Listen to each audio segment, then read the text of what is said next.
Hello, my name is Ibn Hashim Bakari, founder president of Lights and Sirens International, and we are coming to you today from historic Federal Hill in Providence, Rhode Island, where we are hosting our second annual bocce ball clinic. It's believed that the ancient Egyptians, as early as 5000 BC, polished rocks and rolled them to targets and began to create the basic rules of the game. Bocce then made its way to Greece around 600 BC. The Greeks later brought it to Rome, where people of all classes played it. Emperor Augustus, who ruled when Christ was born, proclaimed bocce the sport of statesmen and helped spread the game throughout the Roman Empire. And one of the things that we have been trying to do is we have been trying to recognize the issue and the conflict with law enforcement and the minority community. Now, we have not had any incidents in the state of Rhode Island, but we're only one incident away. So this game is essentially a social game that is allowing us to interact with each other, but also have the tough conversation about the conflict. Of bocce ball is to get more points than the other team. Score points by rolling your bocce balls closer to the white ball than your opponents. To get started, split up into 2 teams and give each team 4 balls of the same color. Then throw the white ball, called the pallina, halfway down the court. Have each team take alternating turns, rolling their bocce balls toward the white ball. You can hit the pallina with your balls to reposition it, or hit the other team's balls to knock them away from the pallina if you'd like. After all 8 bocce balls are thrown, go to the pallina and check to see which team ended with a ball closest to it.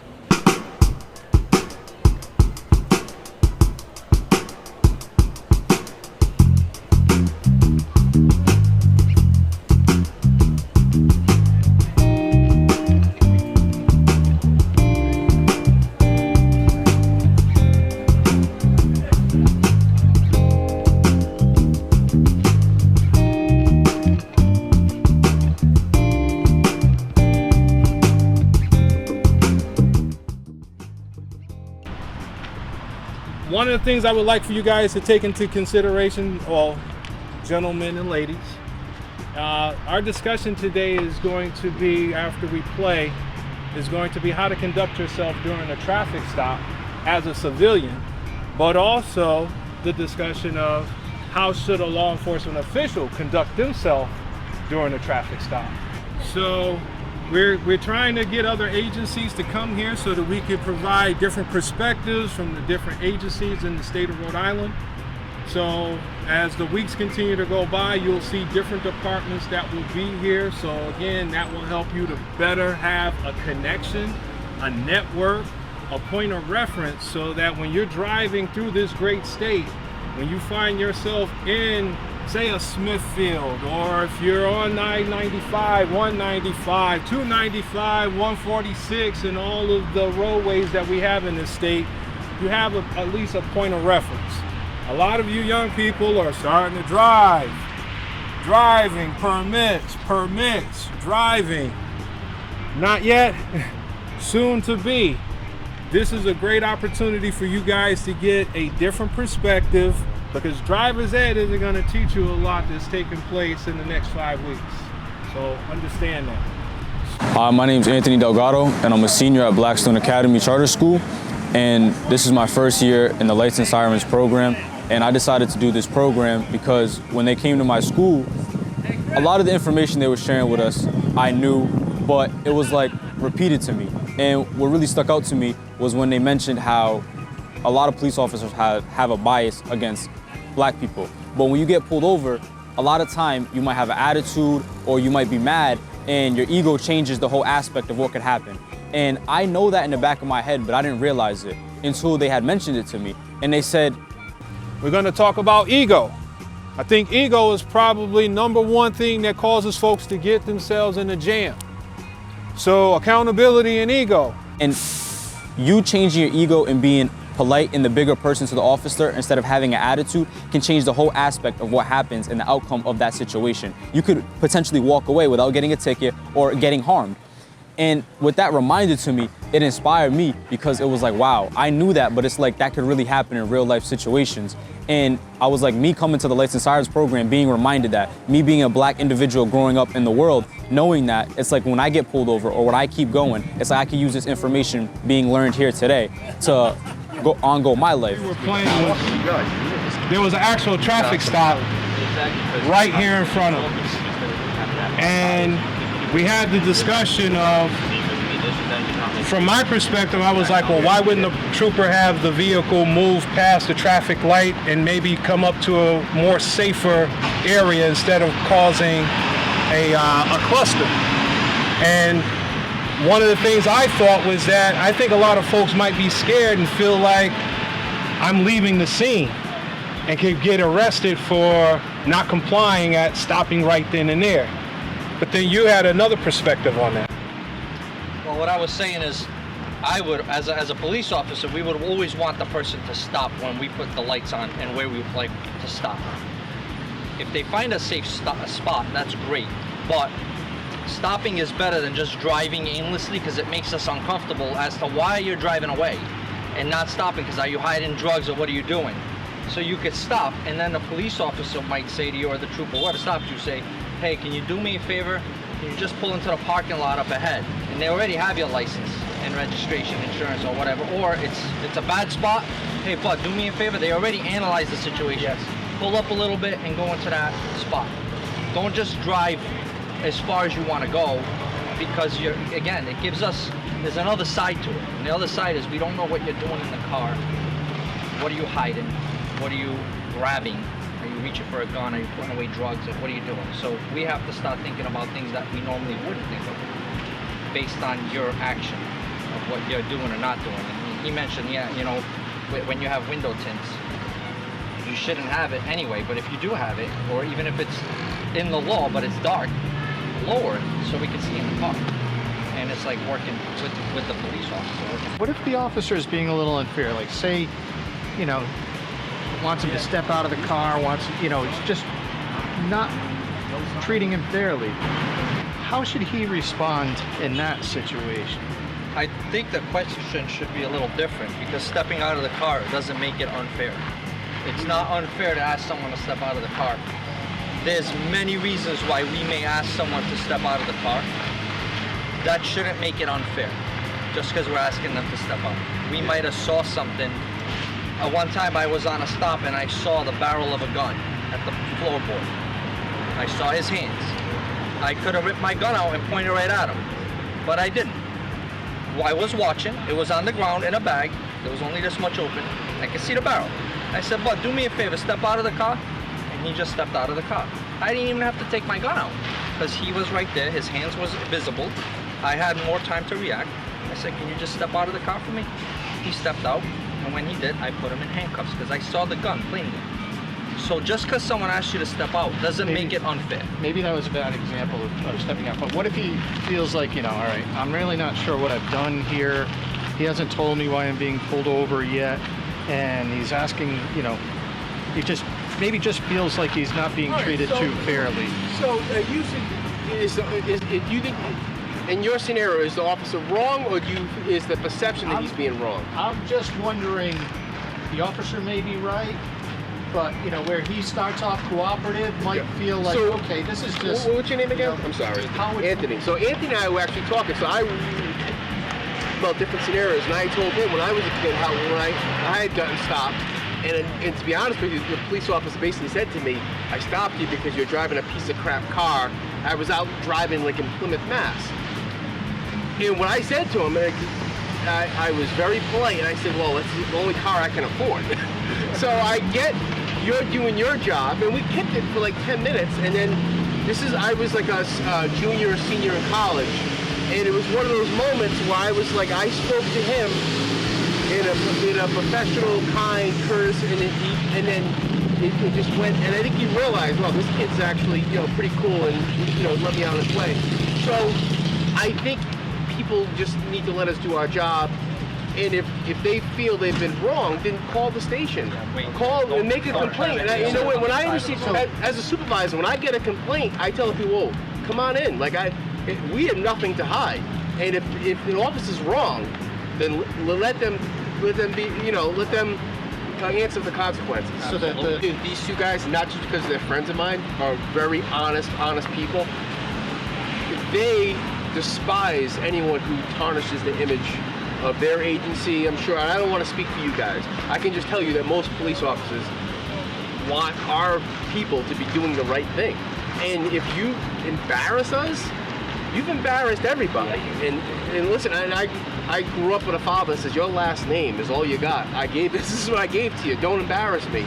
And that's how it is police. So we don't want to be embarrassed by someone doing something wrong, because it makes our job more difficult. And with everything that went on over the past year or two, it just took a job that was already difficult and made it 10 times more difficult. I just want to go out and do my job and go home. That's really what it boils down to. I don't mean to interrupt. My name is John Lombardi. I'm the state representative in House District 8. It's a Democratic area. I'm also a municipal court judge in Providence, and I'm also an attorney.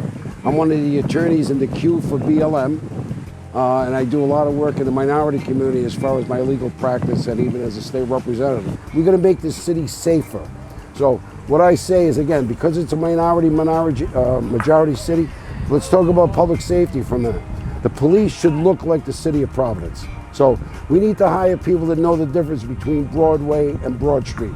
We need to hire people that know the difference between Grove Street and Grove Avenue. All right, my name is Christopher Nunez, and I'm here a part of this bocce program. And I just graduated high school. I'm going to be attending Johnson & Wales University.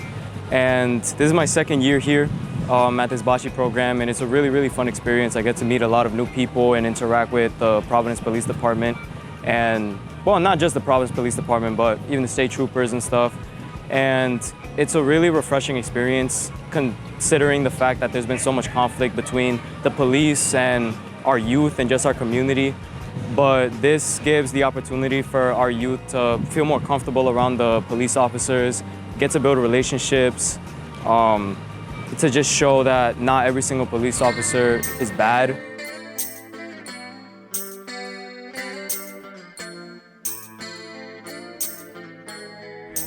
We're trying to help bridge this gap between the minority community and law enforcement. And here we are, third week in our second year of this program. We have representation from the Rhode Island State Police. We have Providence Police here. We're expecting Smithfield to be here today, and a couple of other departments. But the importance of it is that right now, Rhode Island is yet to have like an issue that we've seen that has happened in Minnesota and other parts of the state or in the country.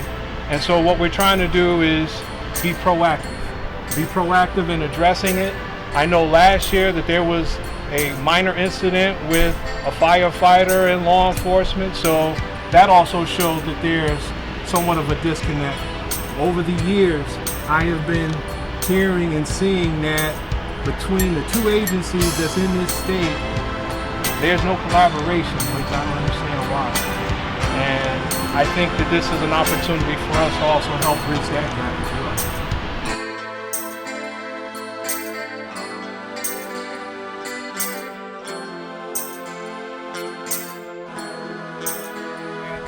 As much as we're here to have fun, we're also still here to have the discussions on the different topics that we have picked out for these 5 weeks. And I think today's topic is fitting with accountability being something that we all think about for each individual. I think that as we all going through life, going through different hurdles, different situations, accountability is usually somewhere right in there in that conversation. Just out of curiosity, did anybody follow the trial to any level of Derek Chauvin, the police officer who was ultimately convicted of murder of George Floyd? No? I did.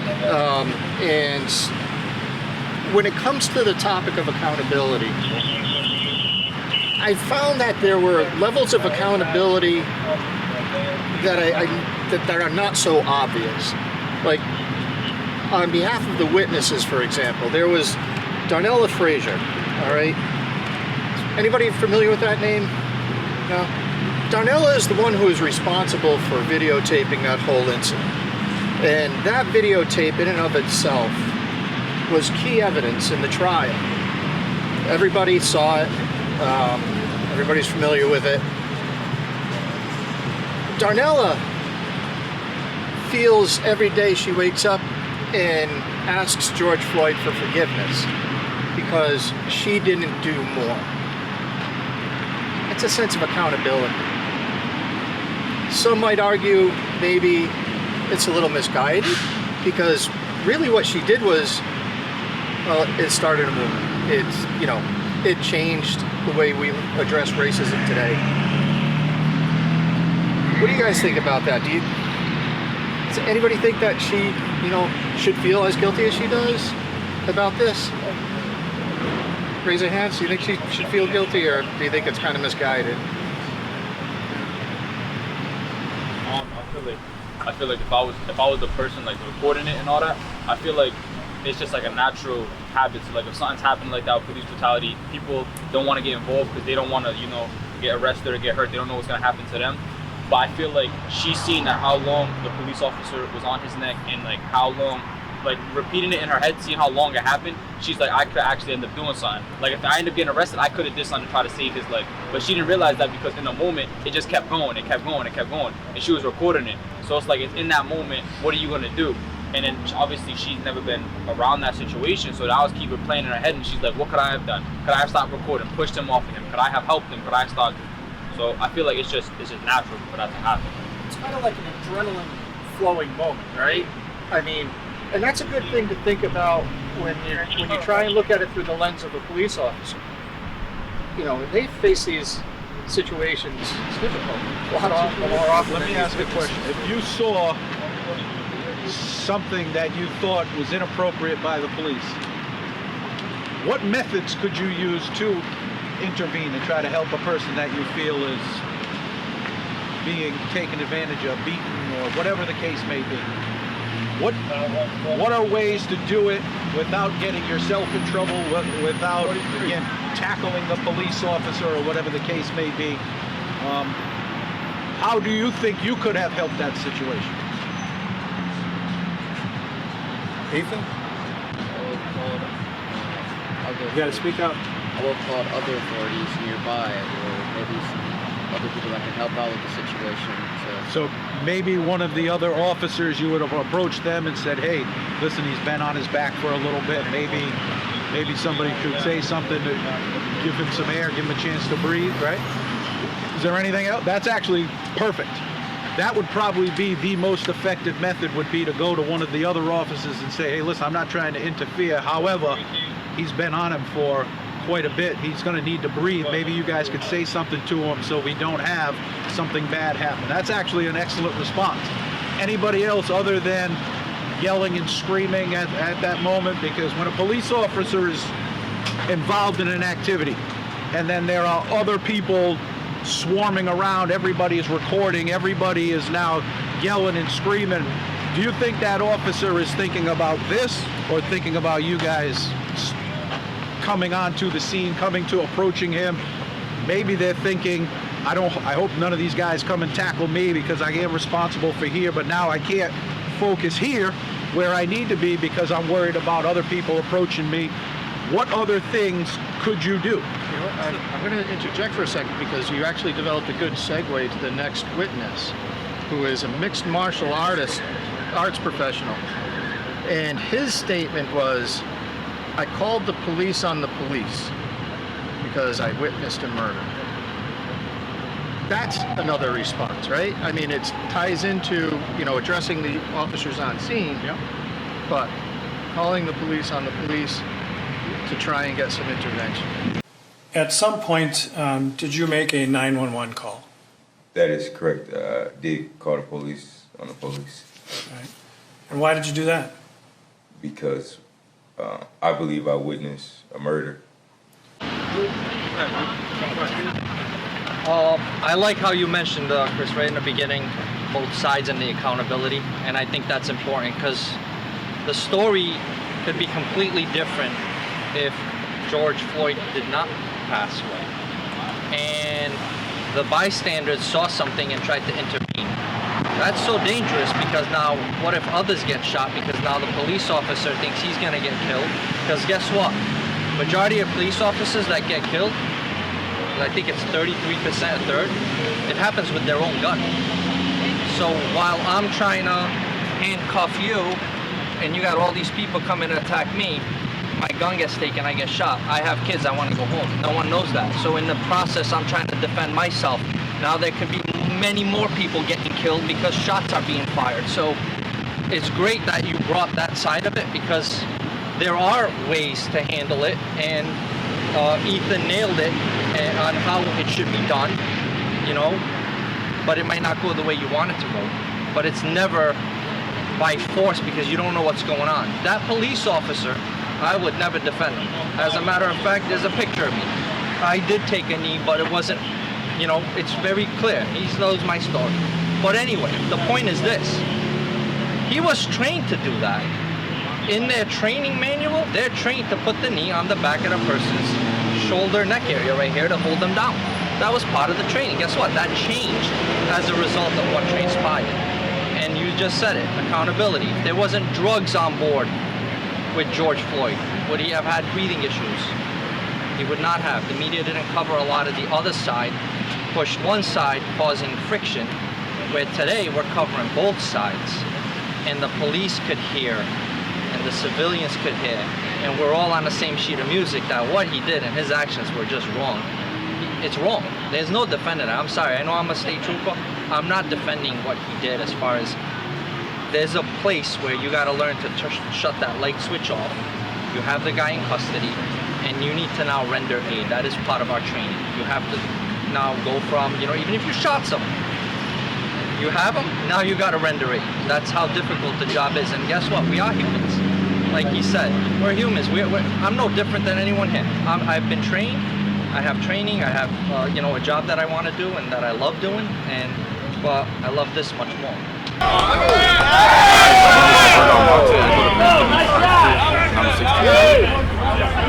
Is this your first year or second year participating in this program? This is my second year participating. And what have you learned from this program thus far? I learned that cops are really good people. They protect us and they keep like the city, and they keep the whole country safe, and they just protect people. And the hate that they get is unnecessary because it's just you can't judge a group of people based on what you see on social media, like just a few videos and stuff, and then just take away all the great things that they did. And playing this sport with them really it like let me connect with them more, and it was just a fun experience. Are you soon to be a driver on the roads? Yeah. Do you find that this is helping you along with your driver's ed training to be prepared to be able to operate a vehicle? What would you say would be the thing that you would like to see change with this whole narrative that's going on between minorities and law enforcement? I want people to like not just bash them for no reason, and for parents to stop like teaching their kids to stay away from cops and not call them if there's an emergency, because that's too common right now. And parents are like telling the kids, oh, if there's an emergency, don't call cops because they'll just make the situation worse, or saying like, oh, all cops are bad. And when little kids are hearing this, they're just gonna grow up and they're gonna tell their kids this, and then those kids are gonna tell their kids. They're just gonna go on forever. People not liking cops and trusting cops, and it's not right. Today we actually was honored by having the Providence Fire Department as well as Providence Police along with Smithfield PD and the Rhode Island State Police to participate with our minority community, business owners, and all walks of life to talk about accountability. Accountability is something that applies to every single human being in this world. And we feel that if each individual was to become more accountable for their actions, that could alleviate a lot of some of the nonsense and things that we have going on. We're going to be following up our 4th and our 5th week with ego and implicit bias, so that we're tackling the different topics that we find that becomes a part of the conflict between law enforcement and the minority community.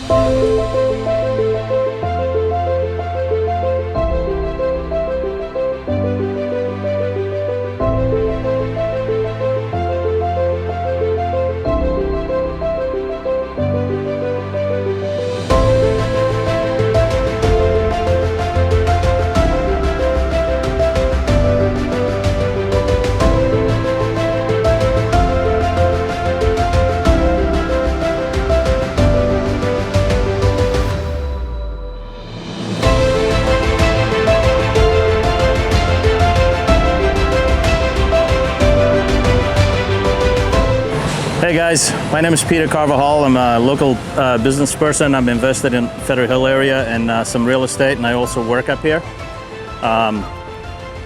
Came across, I've known Ibn for a few years, and I'm a firm believer in what he's trying to accomplish. In these days, life can be a little challenging. So this provides us an opportunity to get to know each other. And really try to understand each other. We all come from all walks of life. Danny Bullock, I am Life Center Planner. I own Dream Builders Financial Services. We're located here in Rhode Island, but I service clients all over the United States. I have known Ibn, he's actually a client of mine, but we participated in this event last year. Thought it was really a great event to be a part of.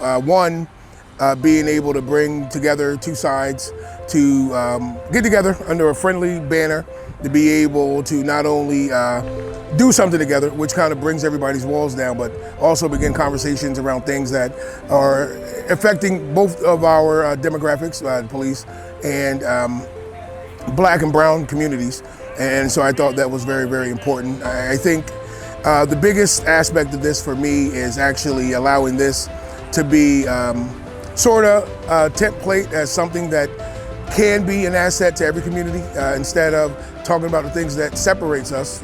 Look at things that we can do to bring us together, to bring us to the table, to have dialogue, to be able to talk about things that affect us that other people might not know. And I think that's one of the things that we have to do is learn to have the hard conversations and allow that to push us forward and not hold us back. My name's Aaron Gucan. I work at the Rhode Island Foundation. Just love the bocce today, kind of bringing people together. It's such a divisive culture right now, and the more that we do this and we talk and break down barriers, our whole world will get better.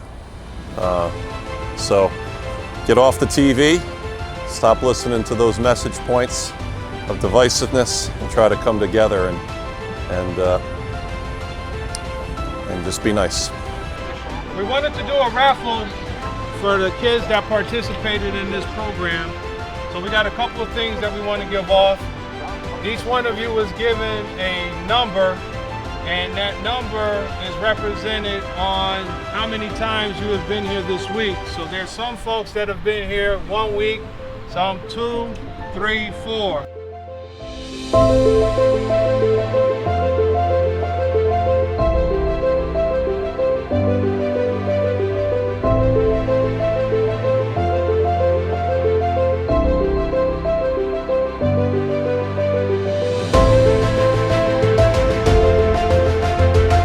Again, talk about eliminating the barriers. One of the biggest ways they eliminate barriers for people in the minority community is not because of their criminal background, but believe it or not, because of their credit background.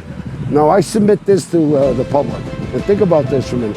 Who 17, 18, 19, up to 25-year-old doesn't owe debt or is living day to day?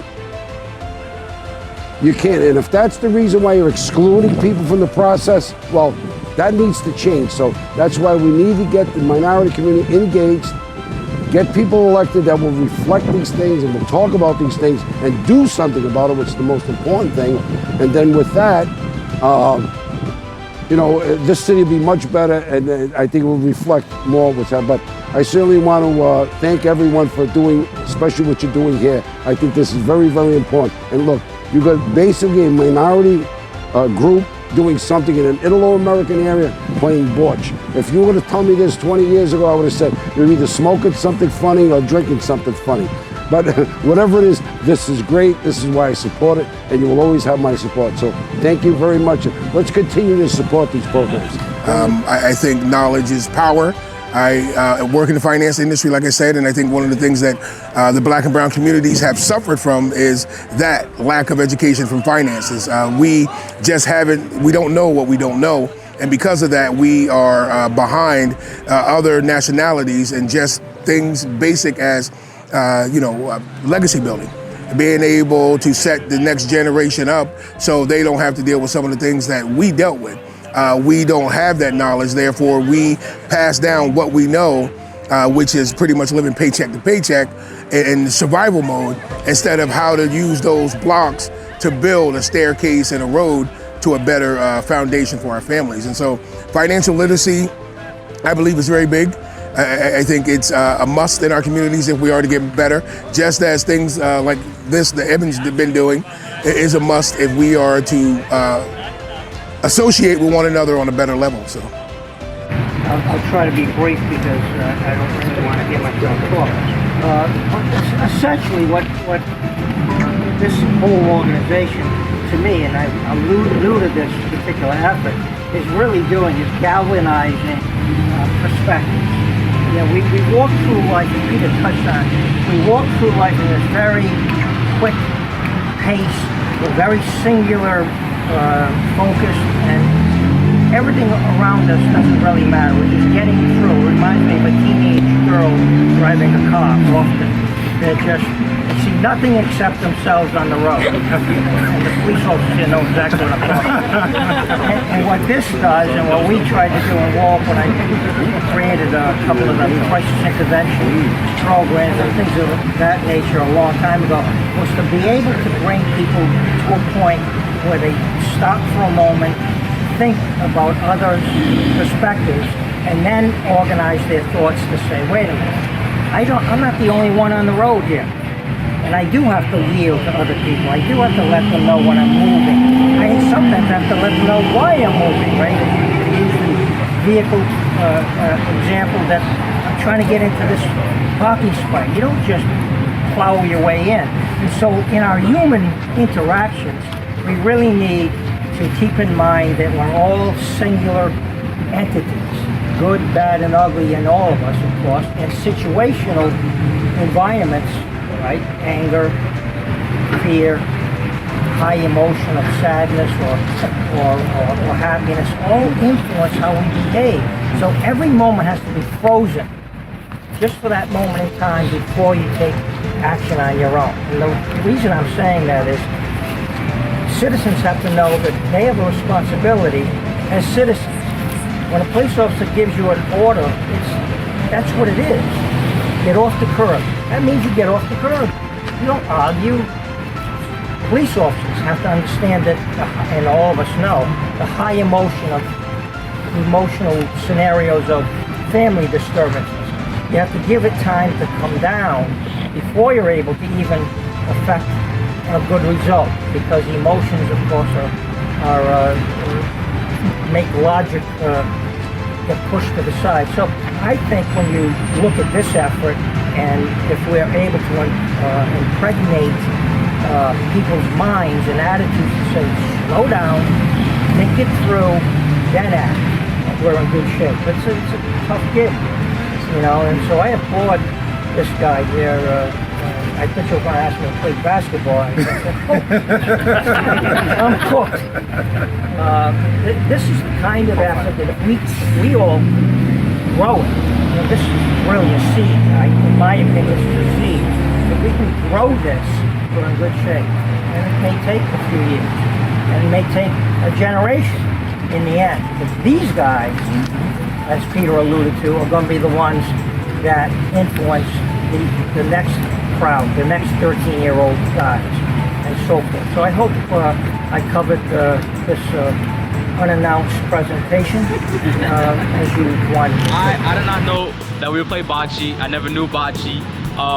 I was listening to Ibn because he came to my school and he taught me things that I knew about the police in the black community, but it just sat in the back of my head and I didn't think to use in real life situations. And now with me driving, me being more out in the community, and then gonna approach these situations, I can use what everyone has taught me today, with the police officers have taught me today, and to, like they were saying about the inflict bias, to set aside my bias for the officers. Because before coming here, like a lot of other people, whenever me or my friends, other people think of officers, we're better off when we're not around them. So now being around them, it's like, it's right, you guys are just the same as us. You have a job to do, like we would have a job to do. And we have to set the bias aside, because I've met a lot of great people. And like I said, learn how to play bocce, trying to beat him, so it's great time. It's okay. Nah, that's it. We won today, so I'm happy. But I thank everyone for coming out and teaching me new things and building my community in Providence, because I don't even come out here. I'm from Kentucky, so it was good. I thank all of y'all. Oh, hi. Don't even worry about the camera. This is my first time here playing bocce. I would like to say we won. Yeah. All right, we didn't win, but I had a lot of fun. I had a lot of opportunity to meet different people from the community, and I like the idea and the concept that you have behind this whole event, because like you said, it enables us to be able to interact with the community. It enables the community to interact with us. You see me as an individual as opposed to my uniform and badge. So I'm not coming from a freshman standpoint, coming in here to get to know each and everybody here. So today, I saw him and I was like, hey, you're really shy, because he was really attached to his sister. They went everywhere together, but he broke away. He won, I lost to you. Good game, and it was nice meeting you. Hopefully when I see you in the streets, same respect, all right? All right, so this is my first opportunity to be a part of this, and I think it's a wonderful opportunity. I mean, great folks that we met here, and I just echo the sentiments that everyone has said previous to me. I think it's very important that I feel that I think everyone should know a police officer, and I think on a first name basis. I think that's very important, especially in this climate. So I think especially for those who had the opportunity to go up in the city as I did, I met great guys. Steven, I mean, we were going back and forth, you know, 2 kids from Providence, and just to see that it's universal as far as reaching out for others. And just don't forget where you come from. It's extremely important you do that. So with that said, I mean, again, thank you for the opportunity. Enjoy the rest of your weekends. Be safe. Thank you. I thank Ibn. Ibn is doing things that most of us would never have the opportunity, a lot of us would never have the opportunity to meet, both community as well as police. I would have never met this young lady from the Mass State Police. I would have never met some of the members of the state police. So Ibn, thank you. What you're doing truly is a blessing. We do need it, and thank you very much for putting this stuff together. So thank you, Ibn. So all we're asking is that you tune in to our YouTube channel, Instagram, Facebook, to learn more about our nonprofit organization and view this documentary with open eyes, because we're trying to change the narrative on all perspectives here, because we notice that the media is not doing a great job in that. So we're not going to be selective. We're going to give it to you authentic, we're going to give it organic, and we really hope that all of you can be open-minded in what we're trying to achieve. I want to say thank you to that, but I also got to give a special thank you to Tiago. Tiago is here on his own accord. He's done it now 3 times out of the 5 weeks, and that just really shows commitment to what it is that we're doing, and that what it does to the profession that he chose to get into and that you gentlemen have got into. So if we could just please give him a round of applause, I would really appreciate it. Common concern, Wilda, she's available 24/7. So, great resource. I'm always here for any question. That's it? All right, hey, let's have some more fun. Yes.